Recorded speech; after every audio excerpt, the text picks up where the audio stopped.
Hola, bueno, ya estamos aquí. Eh, no sé si están conectados, si no están conectados, pero bueno, feliz principio de semana. Espero que hayan cargado las pilas en el fin de semana, que hayan trabajado, que hayan creado. María Clever, buenas tardes para mí, para ti, buenas mañanas. Estamos aquí y hoy quería repasar un poco eh, un término porque yo estuve revisando varios.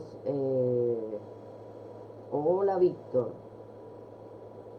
Eh, Estuve este fin de semana releyendo unos textos de investigadores importantes que han trabajado con respecto al tema de la modernidad, la posmodernidad, y me di cuenta que, sobre todo en el texto de Lourdes Cirlot, que es un texto bastante conciso, sencillo en cuanto a que expone de forma muy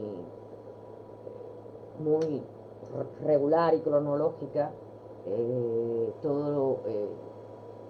todo ese momento que va a ocurrir desde 1945 hasta la actualidad. Y me di cuenta que con respecto también a ese tema, así como había aclarado el concepto, o la Henry o la Tommy, como había aclarado el concepto de los periodos históricos con respecto a los periodos de la historia del arte, hay un concepto que, claro, uno lo tiene como incorporado, ¿no? A la hora de trabajar o de ver, pues ya tú vas directamente al concepto, no precisas aclaración, pero que yo creo que sí se debe aclarar, porque además esto hará muchísimo más interesante la comprensión de toda esa etapa posmoderna y también la comprensión de esa etapa inicial, o que permitió, a partir del fin de la Segunda Guerra Mundial, el establecimiento de nuevos lenguajes, de nuevos caminos que estallan con fuerza eh, en los 60, 63, 65.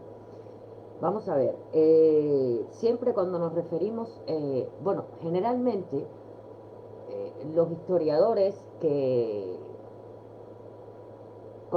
a los que yo he leído, y o los profesores, sobre todo no tanto la profesora que tuve aquí, que además fue mi directora de tesis, sino en Cuba, hay un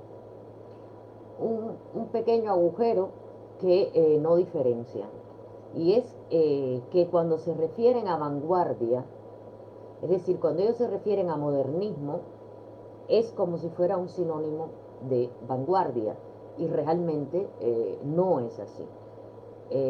Vanguardia y modernismo no son coincidentes, eh, aunque eh, aunque el modernismo incluya la vanguardia, o sea, lo tenga dentro.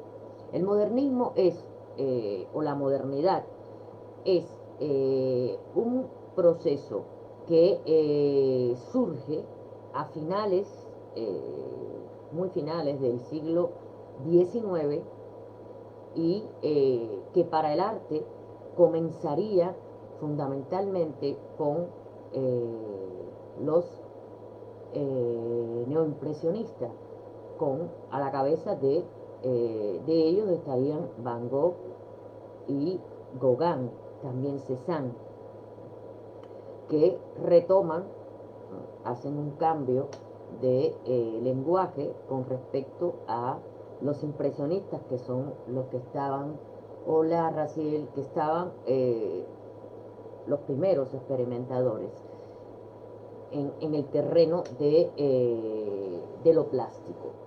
Sin embargo, la vanguardia es un proceso que tiene lugar después de la Segunda Guerra Mundial y que fijaríamos, eh, o sea, fijaríamos, en 1914 comenzaría la vanguardia y le llamaríamos, como tradicionalmente la conocemos, comenzaría con la vanguardia del 20, ¿no? Porque en mucha historiografía las vanguardias se van a subdividir. Por ejemplo, para Cuba está la vanguardia del 20, la vanguardia del 40 y la vanguardia del 50. ¿Pero por qué? Porque el movimiento vanguardista de Cuba no tuvo una consolidación o una coherencia de seguimiento.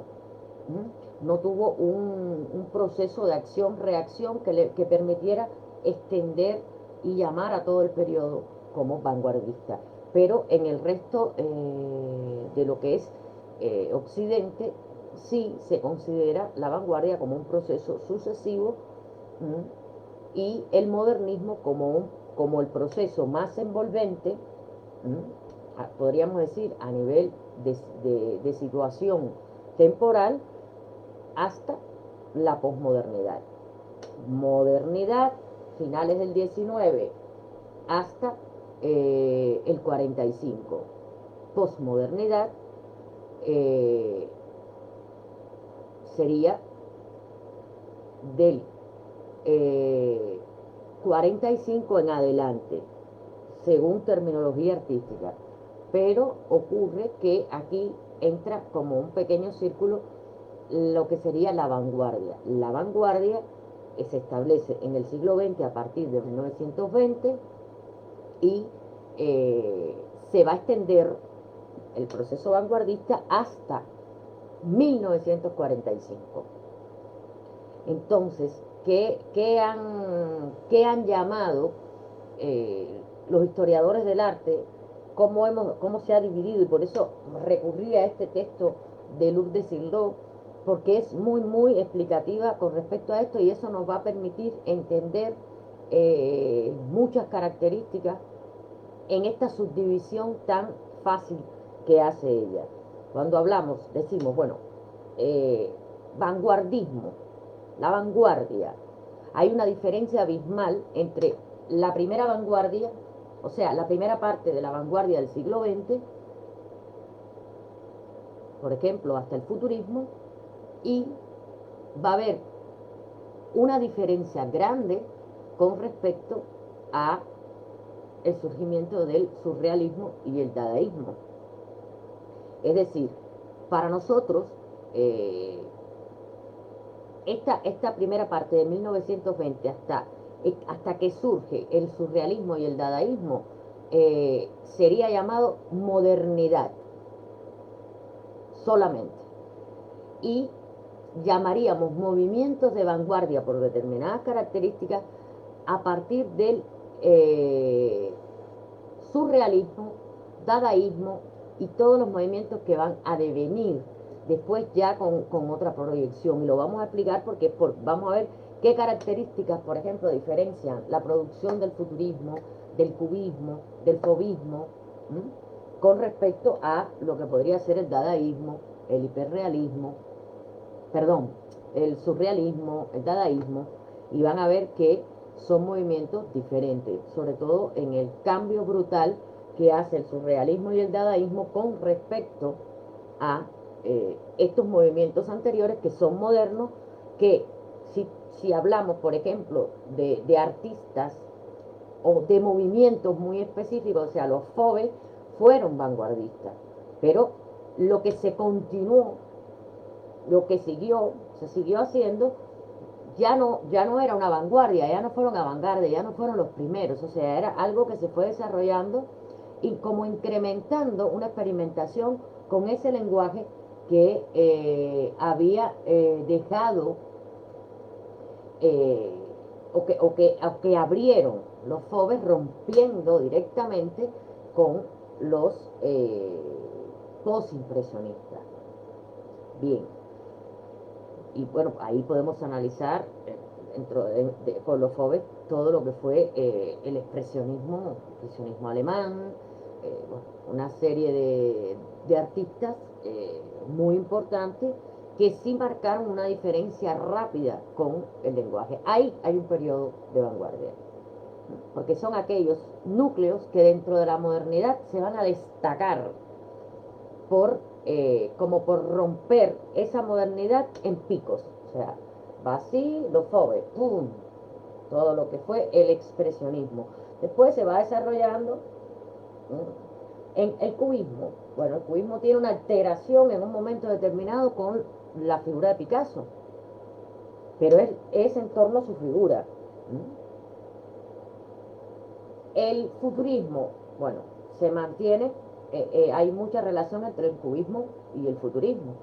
Y lo estoy llevando atrás para poder lograr que vean lo que ocurre posterior. Entonces, teniendo en cuenta esta división que sería la modernidad, y dentro estarían movimientos o círculos de vanguardia. ¿Qué va a ocurrir? Después de la guerra, o sea, en 1945, cuando ya les expliqué que ocurre todo este desplazamiento, se va a abrir un periodo que muy acertadamente Lourdes Cirlot explica como un movimiento eh, de nueva vanguardia. O un poco como lo que ella explica,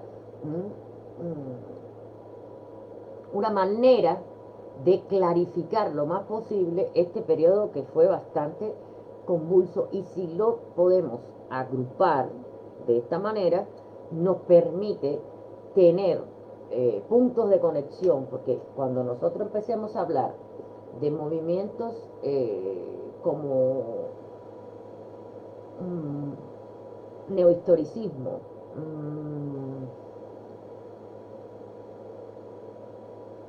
de construcción, los deconstructivistas, cuando hablemos de neodadá, el neodadá fue el movimiento que en el intermedio, junto con el arte pop,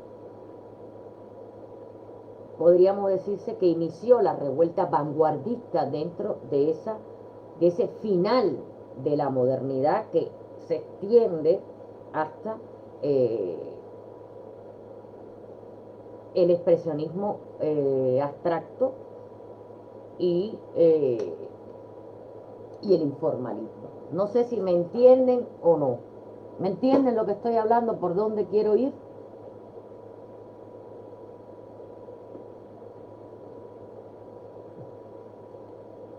¿Me siguen?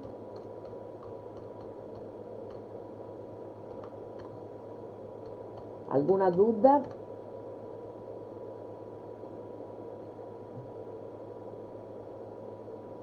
Bueno.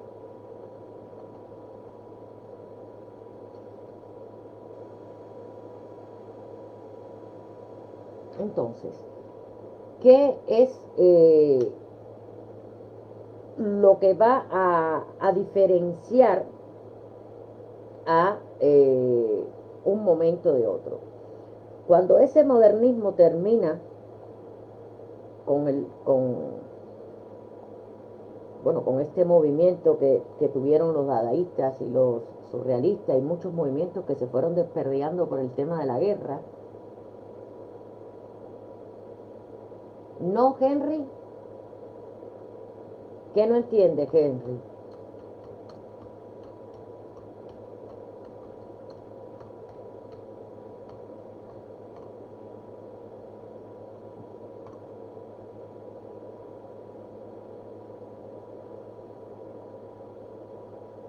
Bueno,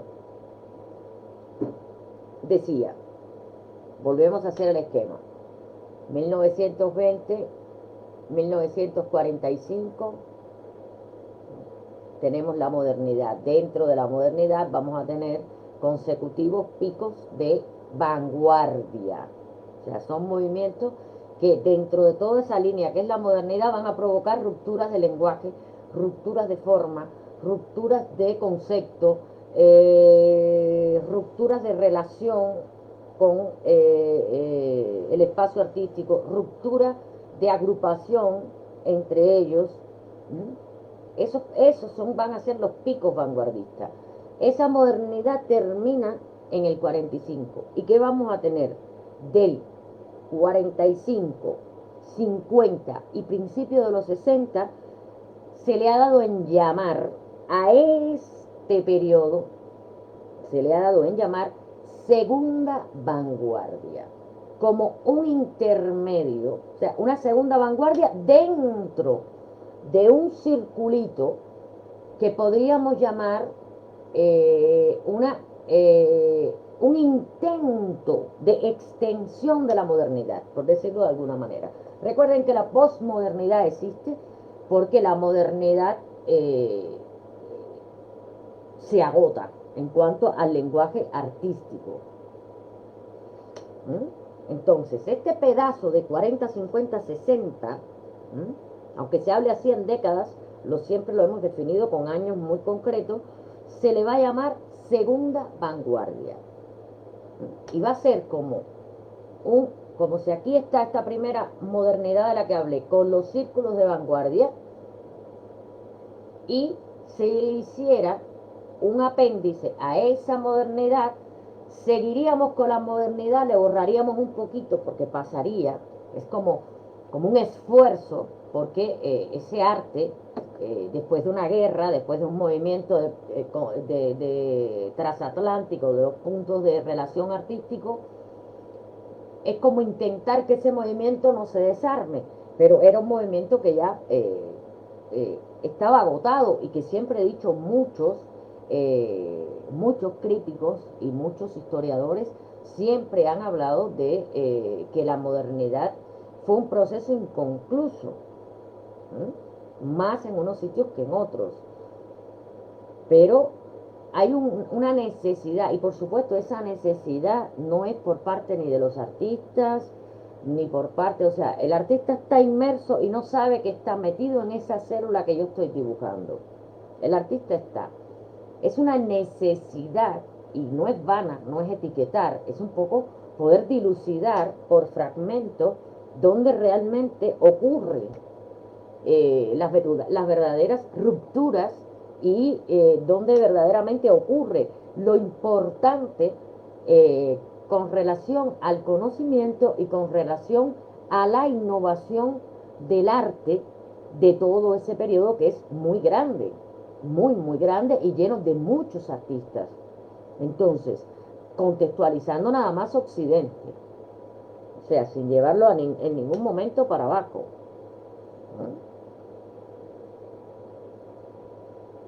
Occidente, y dentro de Occidente tenemos el este también, porque el constructivismo ruso fue un movimiento muy importante también dentro, no el realismo socialista, el constructivismo constructivismo ruso nace justamente en París, donde estaban los pintores y sobre todo las artistas rusas, porque fueron muchas artistas más que hombres, que desarrollaron un lenguaje que no tenía nada que ver con el cubismo, que no tenía nada que ver con ningún otro lenguaje, y que deciden en el 17, entre el 17 y el 19, pasar, o sea, regresar a, eh, a la extinta URSS a poner el arte en función de la construcción de una nueva sociedad.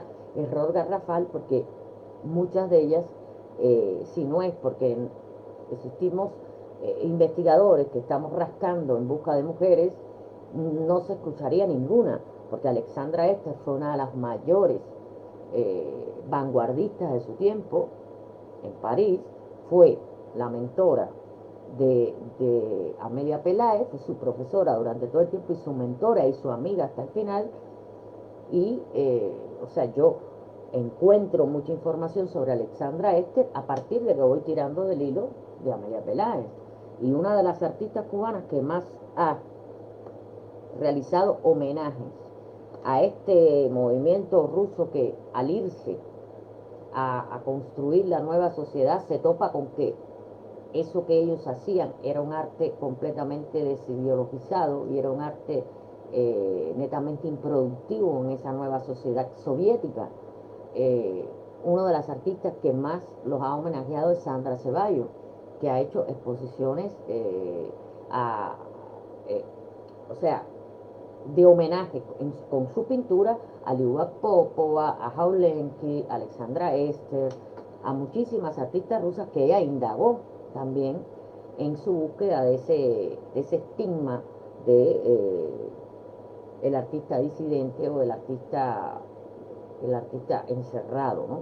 En una realidad que podía no haber sido, porque además ellas se ofrecieron y ellos se ofrecieron a ir, o sea, con la esperanza de que el arte fuera tratado con el mismo respeto que se trataba en lo que sería la Europa eh, del oeste, pero no fue así, desgraciadamente no fue así.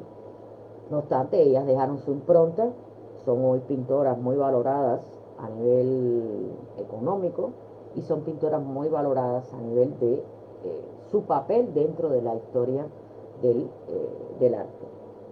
Entonces, volviendo a lo que nos ocupa, bueno, ese intento de extender la modernidad hizo que los críticos metieran en esa pequeña burbujita que le sale, o ese apéndice que le sale a la gran modernidad, a las décadas que van del 40, 50 al 60. Y le llamaran eh, segunda vanguardia. Aparte de modernidad, segundas vanguardias. ¿Por qué? Porque esos movimientos van a romper con el lenguaje anterior, o sea, ahí van a haber picos, o sea, el informalismo, el expresionismo abstracto, van a ser grandes picos de ruptura con el lenguaje anterior. Van a romper primero con ese lenguaje y van a instaurar un nuevo lenguaje. Ya lo hablamos en el caso del informalismo. Problema de la guerra, el artista en duelo, el artista sumido en el silencio, muchos artistas del este, muchos artistas bajo regímenes totalitarios, mucho que esconder, una abstracción tranquila pero poderosa, con una emancipación en el color. Estados Unidos, expresionismo abstracto. Felicidad, escuela norteamericana, vencedores, no hay duelo, son los grandes héroes, los pioneros y los primeros que inauguran un nuevo lenguaje. Y esto hace que se considere este un periodo de segundas vanguardias, pero de transición hacia lo que va a ser ya, eso va a ser como el agotamiento definitivo de los lenguajes, como una manera para los historiadores fundamentalmente de transitar ese periodo, que pertenece a la modernidad, pero al mismo tiempo tiene grandes rupturas interiores, pero no deja de pertenecer, porque hay como, aunque existe el pico, hay un paso, hay una ruptura vanguardista con la modernidad antes de la guerra, pero al mismo tiempo es una nueva vanguardia, un nuevo modernismo que inaugura un lenguaje, pero donde se va a romper definitivamente es en la posmodernidad, porque se rompe completamente con esa burbuja de la modernidad en el arte, y se empiezan a producir picos constantes eh, de vanguardia. Yo le llamo pico para que entiendan el proceso dentro de un contexto que es como una burbuja, que es el periodo histórico-artístico de la modernidad. La modernidad. Entonces, dentro de este periodo que ya al que le dedicamos tiempo, lo que sería 40 y 50, que hablamos bastante del informalismo, del expresionismo abstracto y tal, va a ocurrir un movimiento que va a ser el, como podríamos decir, el puente, y al mismo tiempo es un puente que cuando se termina de cruzar se va a cortar con el momento anterior. Esa modernidad se hace, se va hacia atrás, queda ahí reflejada para que nosotros la cataloguemos, la miremos, la observemos, la estudiemos, los artistas la miren, la busquen, reinventen con ella, pero y es el neodadaísmo. Y el neodadaísmo justamente es lo que realizaba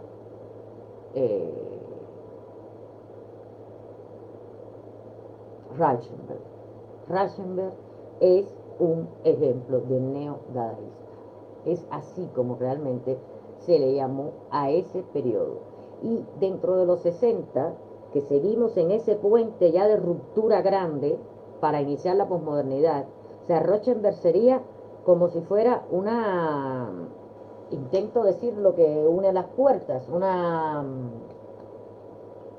bisagra, pero una bisagra poderosa entre el final ya de esa segunda vanguardia y se une al pop, new pop. Y son los dos movimientos que van a levantar o van a iniciar la revuelta postmoderna, que sí va a marcar una diferencia muy, muy, muy, muy, muy grande con respecto a todos los movimientos anteriores, pero al mismo tiempo también va a haber una parte de esa posmodernidad que va a buscar, porque si algo bueno tuvo la posmodernidad, o ha tenido, o tiene la posmodernidad, es que no cometió parricidio. O sea, ellos, los artistas posmodernos, se enfrentaron al pasado, incluso fueron más atrás que las vanguardias para retomar lenguaje, pero tomaron de esas vanguardias y declararon y declaran en su obra y en su proceso conceptual, declaran con admiración lo que representaron, lo que representó la modernidad y los movimientos vanguardistas a los que ellos le han debido mucho. Y siempre son dos a los que citan, que son el surrealismo y el dadaísmo, los grandes movimientos rompedores. Cuando uno ve una exposición dada y uno se ubica en el contexto donde esa gente realizaba esos environments y esas exposiciones, tú no puedes concebir qué tiene que ver eso con los pintores que estaban trabajando. Sí, era muy contraproducente que un pintor pusiera dentro de su obra o hiciera collage, como Break, como lo hizo Picasso también. Te impactaba, ¿no? Porque estaba rompiendo con algo sagrado, que era la proporción de la pintura, la textura, el trabajo con el tono, el pigmento. Sí te impresionaba, pero tú te pones a pensar que mientras ellos hacían cosas así, que eran rompedoras dentro del entorno de la pintura, que tú entraras a un café, como era el Café Voltaire, y vieras algo que era verdaderamente algo, no sé, que no encajaba con nada. O sea, era como una parte, y sin embargo era una parte que estaba trabajando en la misma dinámica del lenguaje artístico, con otra incidencia, con otro pensamiento, porque a Dada y al surrealismo sí le importaba conectar el arte y la vida, no así a movimientos como cubismo o... porque iba a decir futurismo, pero el futurismo, por ejemplo, Dada y el futurismo tienen un poco de concordancia. Al mismo tiempo, el futurismo tiene un poco de concordancia también con el cubismo. Es que realmente ustedes pintan y los artistas pintan y los historiadores después nos vemos y nos deseamos para intentar visualizar, sobre todo cuando no estamos presentes en esa época, para intentar visualizar qué, qué ocurre y por qué ocurre. Por eso es bueno también que uno analice los procesos con cierta distancia. Todo el mundo me ha dicho, ¿por qué tú has tardado tanto en decidir publicar tu tesis doctoral? Digo, porque primero yo para hacerla tomé distancia. La distancia fue un Atlántico entero y prácticamente 26 años hasta que empecé a redactar lo que era el proyecto de tesis, o sea, lo que era la investigación. Una distancia atlántica, una distancia de años y una distancia que me hizo que ser muchísimo más objetiva, me hizo buscar otras fuentes y no las que realmente siempre se buscaban, que me hizo encontrar muchas cosas y que me mantuvo, me permitió ver la historia seccionada, porque la estaba mirando de fuera, no estaba dentro. Y aunque yo, por ejemplo, viví todo el fervor ochentero, eh, me lo llevé en mí, pero al mismo tiempo eh, lo pude como decantar, ¿no? Lo pude poner en un decantador como el vino y que eso que yo viví se oxigenara y se reviviera a través de documentos, de recuerdos, etcétera. Entonces, por eso digo, ustedes, eh, claro, por eso yo trato de que aquí en La Polaca los artistas sí comprendan eh, cómo se trabaja o cómo trabajamos los historiadores, los críticos, los expertos, los que estamos eh, tratando siempre de mirar.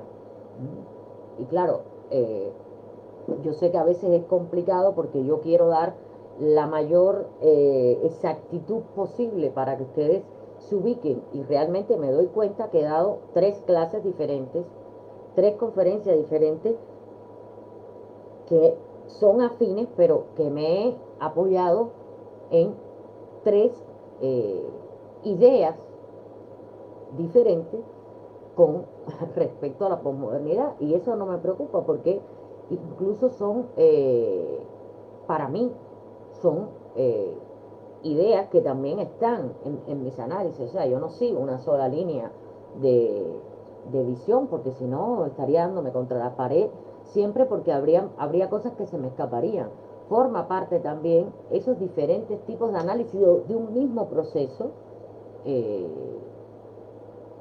para lograr una mayor comprensión, porque muchas veces cuando ustedes escuchen la primera, la segunda y esta, la tercera, van a darse cuenta que al final pueden meterlo como matiosca y pueden verlo muchísimo mejor. Y yo creo que esto que he hecho hoy, esta división y este subrayar un poco esos periodos dentro de picos de vanguardia, esa extensión de apéndice de la vanguardia, que fue como una especie de, para hacer un tránsito que no fuera brusco, de todas maneras estalló en la cara, porque ya con Rauschenberg estalló, con aquel neodadaísmo, con aquellos environment, también con la participación que tuvieron él y muchos en el grupo Fluxus, en los happening, en las performances,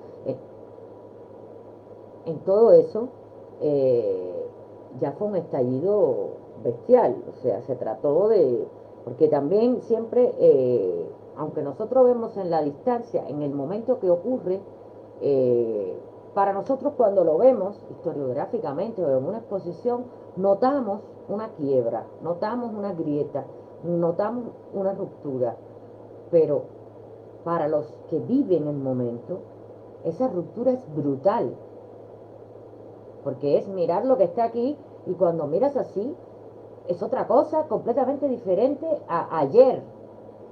Es algo que es nuevo y que va copándolo todo y que esto que hasta ahora era lo establecido no es. el arte ahora es otra cosa, pero es un momento, no, cuando lo vives, porque yo lo viví en los 80, yo no daba crédito a lo que veía. Yo era joven, pero muy acostumbrada a ver, a ver exposiciones, a ir a galerías, porque además yo fundamentalmente pintaba y quería ser artista, ¿no?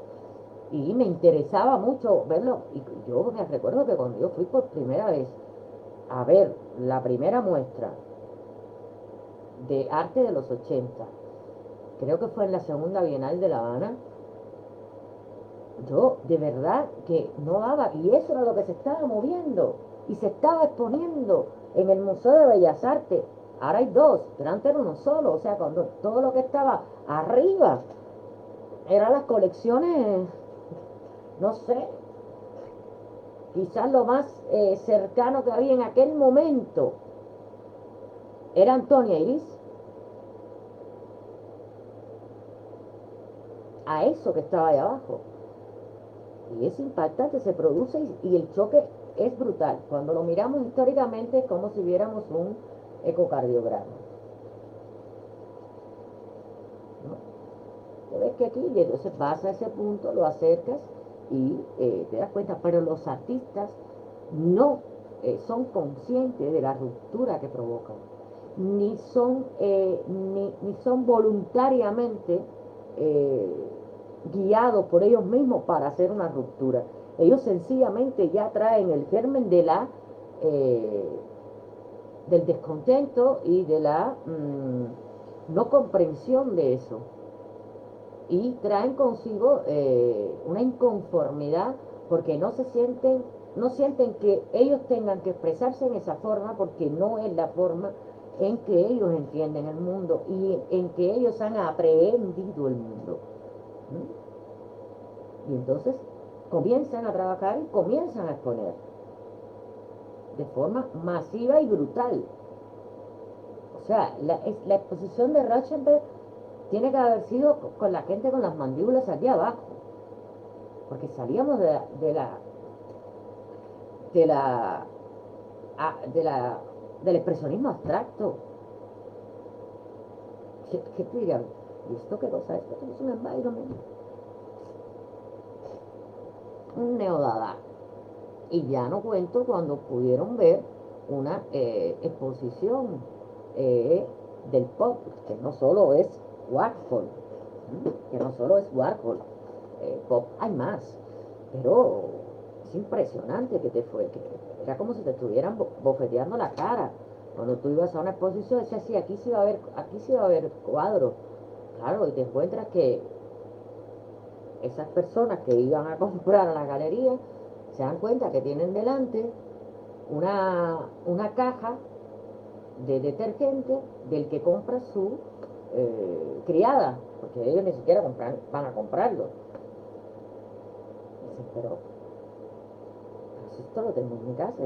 Y ahí es donde empieza, claro, pero la gente que va a comprar arte, o que iba a comprar arte en aquel momento, vamos a aclararlo, no eran personas que, primero sí, claro, se quedaban como la historia que le dice de Rauschenberg y la señora, se quedaban, se molestaban, porque además era como empatar al burgués, ¿no? Pero al mismo tiempo, como compraban arte y estaban acostumbrados a las exposiciones, lo primero que hacían era cuestionarse por qué. Como esa señora fue a su casa y reflexionó, y se dio cuenta que estaba siendo partícipe de algo tan importante como era el nacimiento de una nueva visión.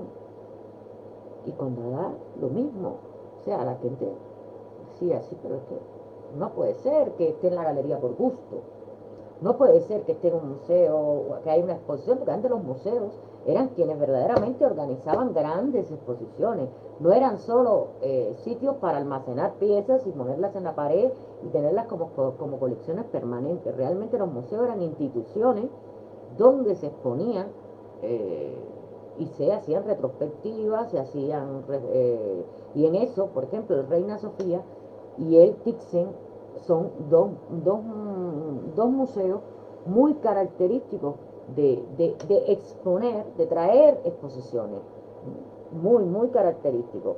Y generalmente, por lo menos en España, los museos de arte contemporáneo de las diferentes ciudades eh, terminan cerrando y terminan prácticamente sin apoyo, porque justamente la tendencia es atraer nuevos lenguajes, atraer exposiciones, que no haya una exposición permanente, aunque el museo tenga un fondo, sino que exista siempre en las salas una programación de exposiciones de artistas a través de intercambio, a través de préstamos, pero eh, y es por eso que el arte, es por eso justamente, aunque salte de una cosa para otra, es por eso justamente, porque esos museos suelen ser muy caros y suelen presentar, porque esos museos están patrocinados por los consejos o los ayuntamientos,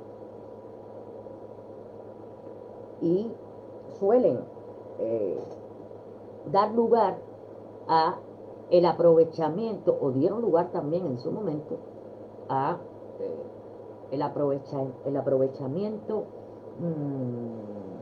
sin límite e inescrupuloso de los galeristas, porque los museos verdaderamente no podían sostener o no pueden sostener sin el apoyo, a pesar de que crean amigos del museo, personas que pagamos cuotas y participamos en todas las cosas, pero no pueden sostenerse y todos sabemos que la cultura es algo que no es primordial para la mayoría de los estados o de la mayoría de los gobiernos. Y entonces ahí ocurre la vamos, la inmoralidad de determinados tipos de personas que comienzan sin saber absolutamente nada a poner galerías y a crear. Aquí se creó un movimiento con el surgimiento del Museo Marco, que fue donde se empezaron a abrir galerías que parecían, vamos, levantabas una piedra y aparecía una galería, y hay una lista semanal de vernissage, porque además el problema es que aquí se organiza todo a partir de jueves, viernes y sábado. Y era una lista, jueves, viernes y sábado, sale una, metete en otra, sale en otra, porque todas hacían vernizaje en esa. Pero era una cantidad, la mitad de las cuales, o más de la mitad de las cuales, ni existen hoy, y los galeristas que las llevaban, vamos, como que un poco, que han dejado de existir socialmente, porque, y justamente cuando eso ocurre, era porque el Museo Marco estaba en su máximo esplendor, trayendo gente que estaba trabajando ahora, gente que estaba participando en la Bienal de Venecia, en Kassel, en la Documenta, en la Bienal de Miami, en la Feria de Arte de Miami, bueno, estaban participando en todos los sitios y eh, alimentaron tanto a esa claque que el museo tuvo, bueno, los críticos y los artistas firmamos porque el ayuntamiento quería coger, bueno, despidió al director del museo y lo que quería hacer era que una sola persona dirigiera todos los museos de la ciudad, que no tiene nada que ver con... Y los artistas, tanto los vigueses como los gallegos que apoyaron todos, los críticos que estuvimos, los historiadores que estuvimos, todo el mundo nos pusimos en un plan de que nadie exponía en el museo. El museo estaba ahora a disposición de cualquiera, te rogaban para que pusiera ahí. Y decían no, y no se iba a ninguna inauguración de aquellos esquiroles que sí aprovecharon la oportunidad para decir expuse en el marco. Al fin se logró que pusieran un director, que era Fernández Cid, que el marco volviera otra vez a tener, está ahora relanzándose, y por supuesto va a tener el apoyo de artistas críticos e historiadores, porque se logró con sencillamente no poner y no pisar el marco, no pisarlo. O sea, no, a mí me propusieron curar proyectos para el marco por precio, y dije, no, no por esto, no me interesa, no puedo por esto, y no lo voy a hacer, no. ¿Pero qué más da? No, sí, para ti no, para mí sí. A mí sí me da. Tú eres una dentista que hace un concurso de fotografía y después sigues poniendo dientes. Pero yo no. Entonces no. Si tú la quieres hacer ahí, vas a hacer el hazme reír de toda la ciudad, porque no te va a ir nadie. No, no te va a ir ni la prensa. Entonces, con esto quiero decir que los momentos de esos surgimientos y de esos procesos eh, son, eh, son vividos de una forma muy intensa, pero para la gente que está afuera, para los, para la gente, para la, para, para el público, para los historiadores, para los investigadores que estamos ahí buscando señales, y también público, que somos público, bueno, público entrenado, pero público que vamos a disfrutar también. Pero los artistas no se dan cuenta, o sea, que están produciendo una caída abismal con respecto a todo lo anterior y que están dando un salto tan grande, porque Rauschenberg en ese momento no era consciente de la magnitud de lo que estaba haciendo. Y perdonen que insista en Rauschenberg, pero Rauschenberg creo que fue con Jasper John, con Don, con toda esa gente, pero Rauschenberg fue un artista, es un artista, fue un artista, un rompedor de primera categoría. Y eso, cuando ocurre y se vive, ustedes no se dan cuenta que lo están haciendo, pero está ocurriendo. Está ocurriendo. Entonces, ¿me siguen hasta aquí?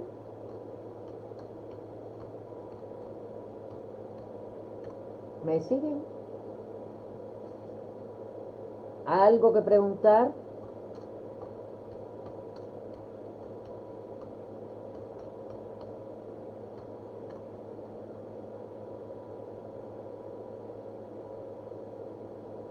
¿Me tienen algo que preguntar?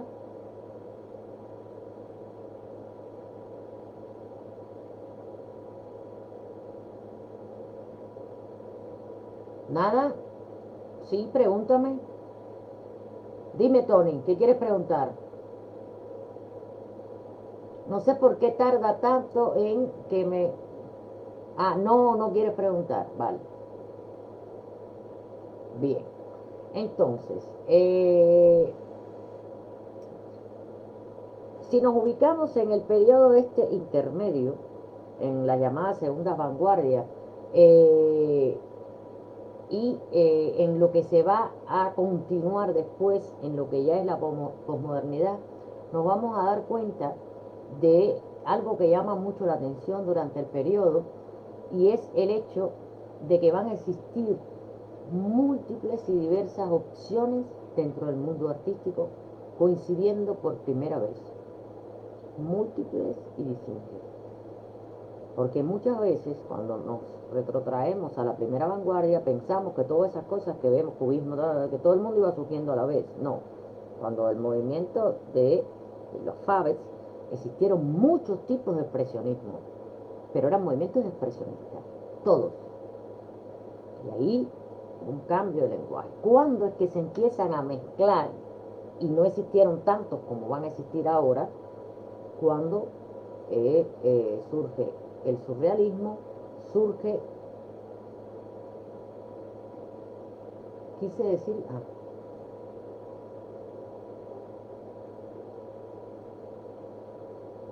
una especie de canibalismo. ¿Qué es lo que es cada vez más difícil de romper? Pues que no te comprendo. Date cuenta que me lleva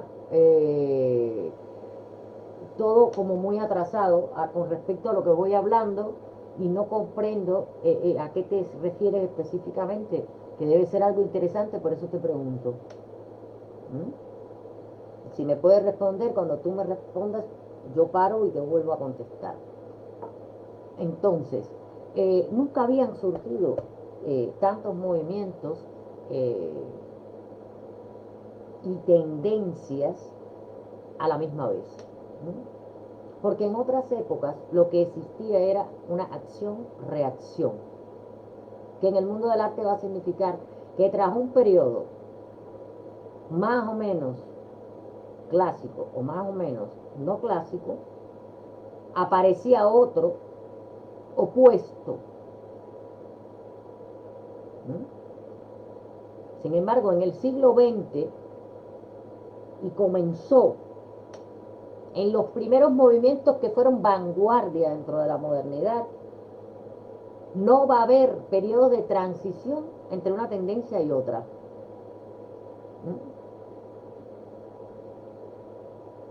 Y no se puede percibir una distancia entre soluciones completamente contrarias, no se percibe. Pero si ustedes ven aquí la diferencia de ubicarse en el modernismo y ubicarse en la vanguardia, hay una gran diferencia entre un arte cubista y un dadaísmo, muy grande. Ahí hay un periodo de acción-reacción contra lo clásico, que intentaban que no lo fuera tanto. Vamos, si el surrealismo no hubiera existido y el dadaísmo tampoco, el cubismo hubiera sido un movimiento muy innovador, muy rompedor. Pero existe una reacción contra eso. Y existe una reacción contra movimientos anteriores, que es con el surrealismo y el dadaísmo. Ahí hay una acción revolucionaria, una reacción a la acción anterior. Porque así como estos priorizaban el lenguaje artístico y priorizaban las teorizaciones sobre el arte, surrealistas y dadaístas, se preocupaban por la relación que tenía el arte con la vida de las personas. O sea, esa idea de los surrealistas, de la relación que podía existir entre un paraguas y una máquina de coser, que todo el mundo siempre lo ha tomado como una metáfora muy difícil de discernir. No, la vida es una máquina de coser y el arte es un paraguas que te protege de todo lo que pueda ser externo, nocivo. Es un refugio. La máquina de coser es el diario cotidiano, es la vida. Y hacer coexistir eso fue la preocupación de esos puntos y picos de vanguardia. Ahí hubo una acción-reacción. Pero, por ejemplo, el paso del favismo a la tendencia que le sucedió no fue traumático, no fue una reacción, simplemente fue un proceso de reflexión sobre el favismo y de continuar una búsqueda. Y yo creo que hasta el fauvismo, desde el impresionismo, hay una búsqueda de lenguaje. El fauvismo lo repele y hace una reacción contra eso. Pero el impresionismo, los postimpresionistas, que aunque se llamen post, es porque vienen después, no porque no tomen parte de muchas de las experiencias de los impresionistas. El fauvismo hace una ruptura. El expresionismo contra el impresionismo. La expresión contra la impresión fría. Hermosa pero fría de una realidad. Claro, en eso media, en el surgimiento del cine, la fotografía, o sea, el daguerrotipo, la fotografía, el cinematógrafo. O sea, claro, hay una serie de cambios que también influyen en que surja esto. Porque decir, bueno, bien, sí, correcto, Monet, excelente, Manet, pero si ya eso lo veo ahí, no me estás expresando nada, estás tomando una impresión del mundo, estás revolucionando un lenguaje óptico, pero ya hay algo por eso demonizaron el cinematógrafo y la fotografía, las demonizaron, o sea, es imposible, eso era monstruoso.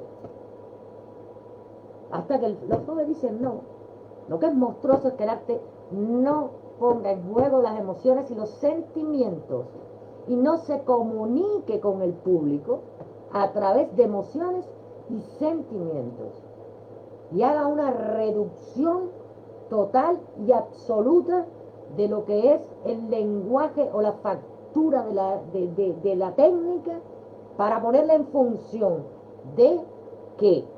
De las teorías de la Gestalt. Color, línea, color, desequilibrio, colores complementarios, matiz, vamos, y figuras muy, muy simples. Todo comienza en Cézanne, que simplifica mucho todo. Pero matiz, por ejemplo,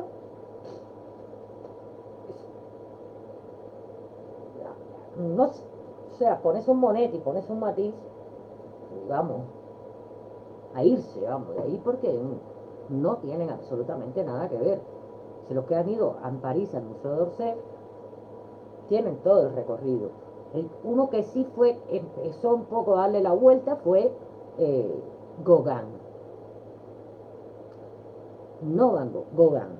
Gauguin empieza a buscar esa expresión diferente. También Gauguin se distancia del mundo, de ese mundo citadino, de ese mundo social, y se va a Tahití, además de a contraer sífilis, a pintar. Y deja una impronta grandísima en lo que después va a ser el movimiento fauvista, en lo que va a ser Matisse. Después va ampliando ese expresionismo ya con el carácter alemán. El expresionismo alemán es de una dureza, vamos, realmente impresionante. Y se va avanzando, pero siempre con el tratamiento y la preocupación que se movía entre la factura y, y el concepto. Es la preocupación por lo intrínseco del arte. Cuando surge el surrealismo y surge el dadaísmo,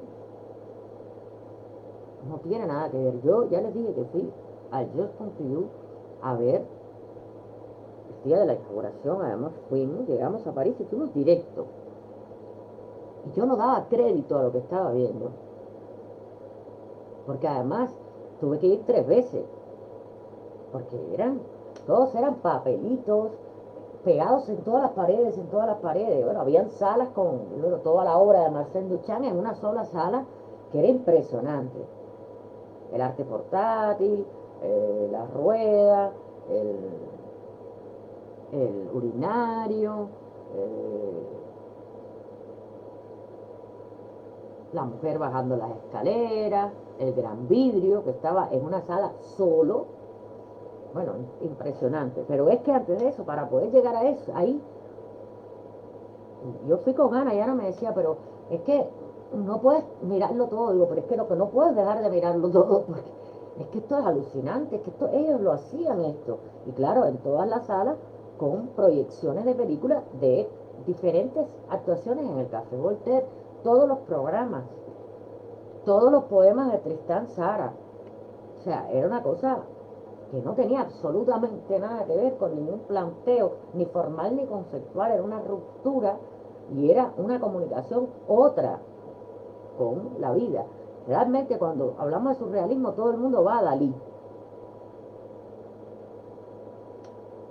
Y es para ti, y es para las personas la mayor representación que pueda a lo mejor existir del surrealismo. Pero hay figuras como Oscar Domínguez, que fue un pintor canario, un surrealista, y Eugenio Granel, que también estuvo con Lan, Breton y el grupo surrealista en República Dominicana, porque él era un emigrante, un emigrado gallego. O sea, esos mundos, o sea, Dalí fue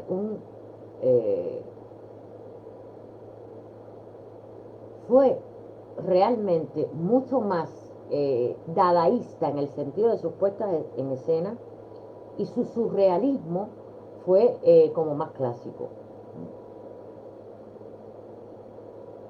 Quiero decir que tantos movimientos y tendencias han existido en arte, que el arte hoy en día es una especie de amasijo que se mezcla todo y lo rompen y rompen las barreras. Es lo común, lo antiacadémico. Joan Miró, es verdad que Joan Miró, hay un cuadro en el Reina Sofía que he oído personas que van a verlo y que mejor no digo ni lo que dicen, pero es un trazo así, estaba gaviota, que te quedas si tú eres una persona que está preparada para, vaya, es un público no solo ahí estático, pues mirando, sino eres alguien que está para un público entrenado. Pero la gente dice una cantidad de imbecilidades que te quedas así a veces, que te dan ganas de virarte y muchas veces yo he querido explicar y si voy con alguien me habla y me dice, no, porque te van a poner nueva.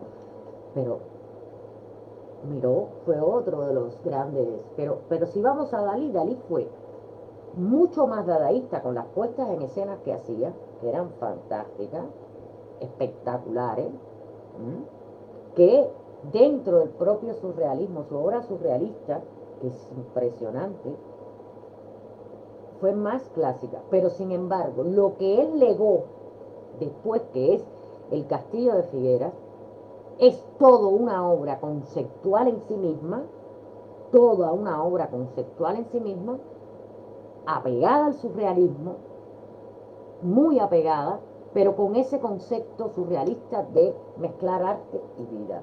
Y eso quedó ahí para después, eso él lo fue construyendo para cuando él no existiera.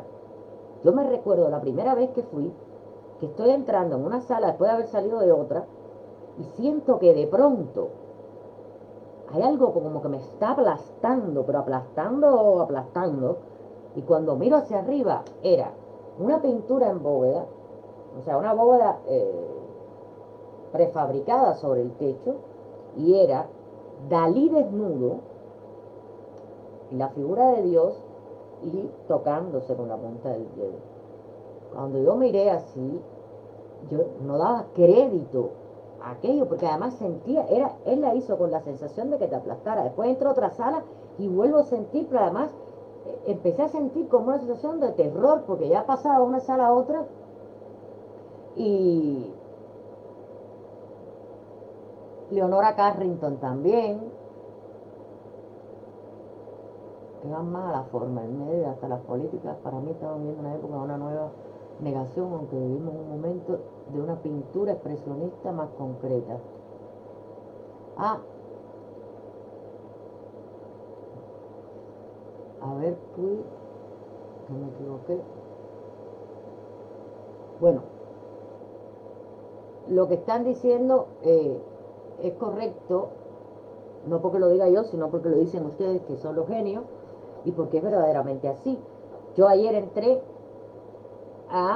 bueno, yo estoy suscrita a la subasta y estoy suscrita a Christie. Christie tiene muchos, te da las últimas subastas y tal. Y el triunfo del expresionismo en este momento es brutal. Brutal. Los lotes bueno, se ha subastado los LAN que se han subastado, el Fabelo, en fin. Y, pero en arte contemporáneo son los grandes rostros impresionistas, los chorreados, los que están en puja en en Christie, porque ayer entré porque quise corregir un dato que habían puesto en internet, que la gente no sé si no sabe para qué habla, pero busqué por eso y pedí la información de un lote, porque realmente ponen una figura, ponen un cuadro de Fabelo que no fue lo que realmente se subastó, pero bueno, mal enfocado y como si LAN hubiera caído, y en ese lote se vendieron prácticamente 30 LAN, porque de la figura que decía que habían vendido hay 3 tipos, en fin. Y claro, la gente dispara, tienen Facebook de otra cosa, pero disparan sobre cualquiera. a partir de una información que había dado una supuesta crítica en un blog que tiene, que está mal además lo que dice. Pero bueno, y yo me entró la duda porque yo seguí esa subasta porque a mí me avisaron, antes de Cristi me avisó un amigo. Me dijo, van a subastar, métete. Pero ayer yo busqué próximos lotes que salen en septiembre. El ascenso de esas caras, esos chorreados, esas, eh, bueno, es así como se vuelve también a una tendencia lamiana y a un expresionismo abstracto de corte muy colorido. Ayer yo miré los lotes, dije, a ver cómo va. Entonces, claro, eso no tiene que ser un problema, ni hay que trazarse, ¿no? Hola Adriano, pero lo que quiero decir es que las cosas se inclinan y este concepto de acción-reacción sí eh, funcionó, ¿no? Funcionó eh, mucho en este periodo de la segunda vanguardia y la entrada acelerada en la posmodernidad. Y ahora se ha acelerado de tal manera que en los últimos tiempos, antes de que una determinada corriente artística llegue a su punto culminante, ya existe otra en el medio de lo que se está desarrollando esa, ya existe otra que comienza a plantearse,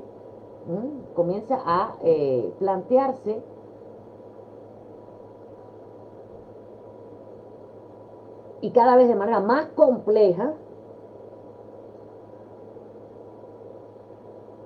y va a reunir en su seno, en el seno de ese nuevo surgimiento, de esa tendencia que está en el medio de una tendencia que está justamente casi prácticamente acabando de nacer. Va a coger los aspectos antagónicos de esa anterior que está ahí al ladito de ella,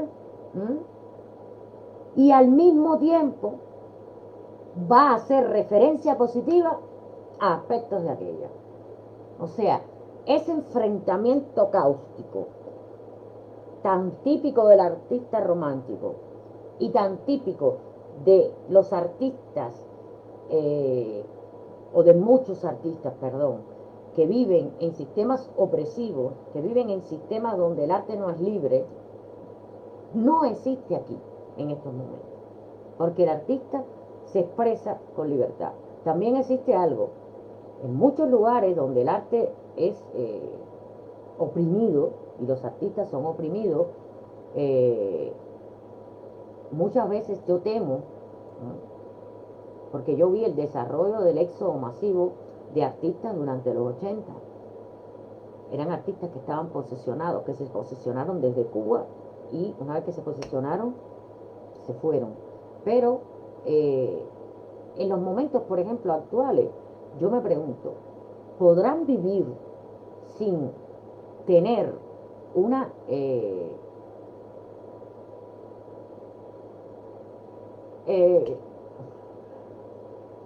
sabrán crear sin tener, o sea, en libertad, sabrán esas nuevas generaciones, sabrán tener la responsabilidad de la creatividad libre y no la inclusión de todo el discurso retórico, político, ideológico. En Cuba sí deben ser no solo muy subjetivos. Cuba tiene dos opciones con el respecto al arte.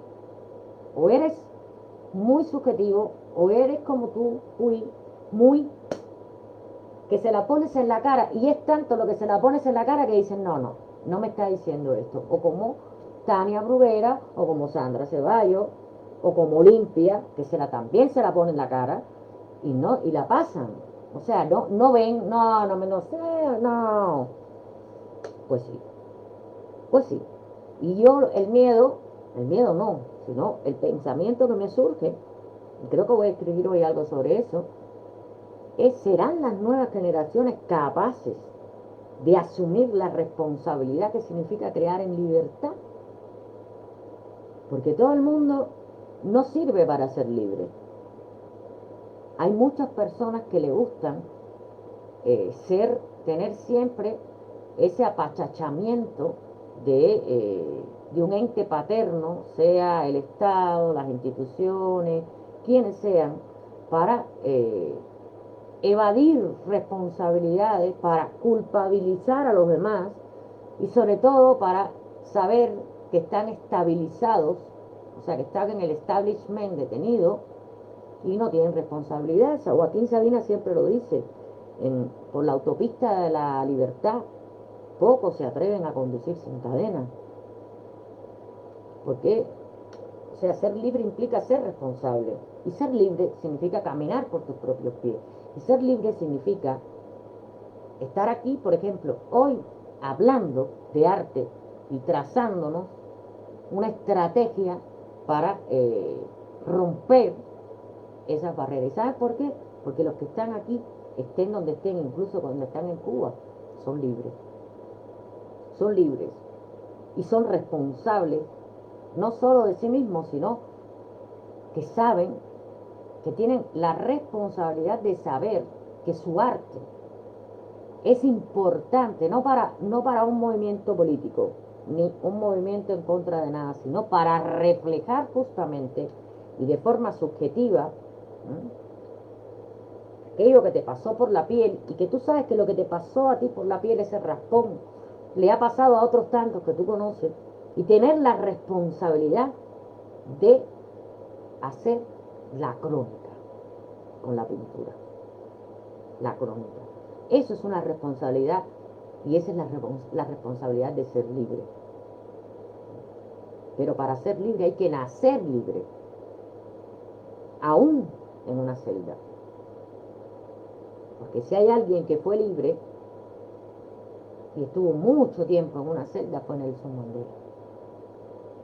Salió sin rencor, sin odio, y no se rompió. Pero él era libre. Y no estoy hablando de discurso político, estoy hablando de discurso humano.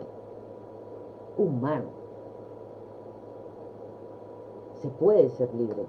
Yo creo que a veces la gente se atrapa más para seguir amamantándose de algo, agarrado a algo, porque con la edad que tengo, si me suelto, ¿qué hago? Pues lo que hace todo el mundo y todos los artistas del mundo: trabajar, disfrutar su trabajo, intentar ser fiel a lo que hacen. Exactamente. Exactamente. Yo creo que la libertad es una condición. A mí siempre me preguntó, ¿tú te fuiste de Cuba porque no eras libre? Para nada. Yo nací libre y contraria. Porque yo nunca tuve concepto de estar presa. Yo era libre, libre, libre, mi mente volaba libre. Libre, me daba igual meterme, me encantaba ser bélica y contradictoria. Entonces un poco, como que siempre, yo me fui de Cuba porque quería vivir en España, en mi tierra, quería vivir aquí. Y me fui de Cuba sabiendo que no iba a regresar a vivir a Cuba. Así de claro. Yo cuando entré aquí, fui directamente a cambiar el boleto de avión. Y me dijo, ¿te lo cambio? Digo, no, dame el dinero. Pero ¿y la web? No, dame el dinero. Si yo voy ahora a buscarme, voy a la policía a buscar mi nacionalidad como emigrante retornada.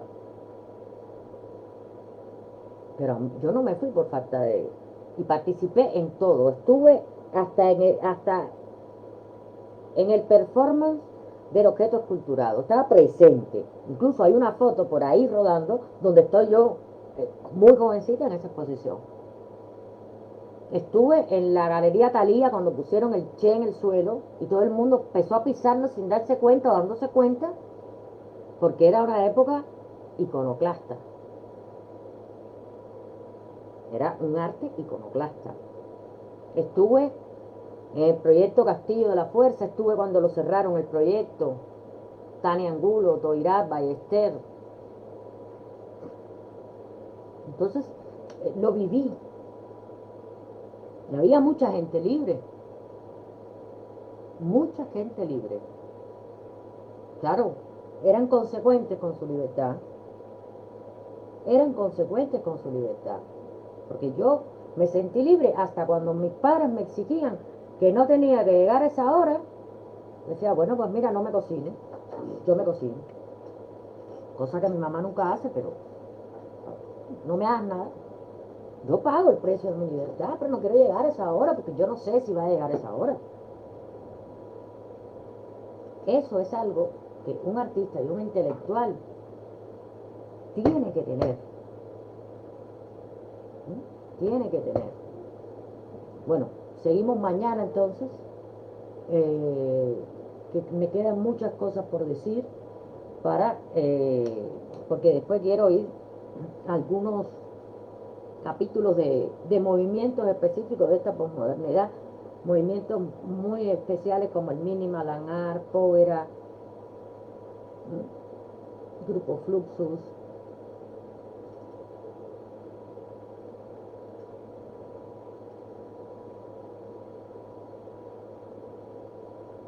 Entonces me despido, un beso muy grande a todos, gracias por estar aquí conmigo, los que están siempre me dan mucho calor, piensan, registran y me complementan con sus comentarios.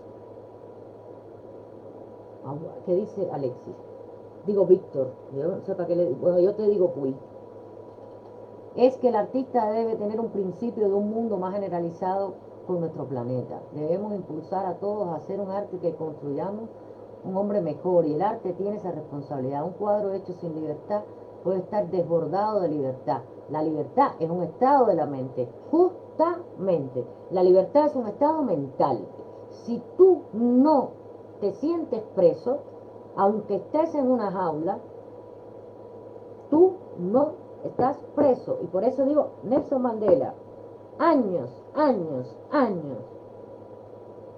Y podía haber salido con el rencor más grande, ¿no? Porque él no estaba preso, él no se sentía preso.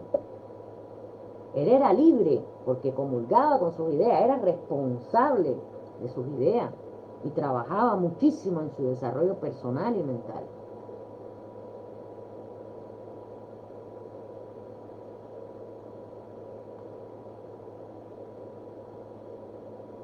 Un beso muy grande, entonces me despido y bueno, espero que estos 3 enfoques que he estado trabajando, yo generalmente trabajo así, me gusta complementar, y me estuve muy este fin de semana muy en búsqueda de esta mujer y de Ana María Walsh, que me gusta también mucho cómo enfoca todas las últimas tendencias, y recapitulé cosas que incluso yo misma había usado en alguna investigación y había usado también para mi tesis, ¿no? Para ubicar muchos conceptos. Pues nada, me despido, le doy un beso grandote a todos, que el universo los bendiga, que todo lo que creen les bendiga y que sigan creando y haciendo arte, porque la vamos, como dicen en España, la vamos a petar. Un besote y los quiero un montón.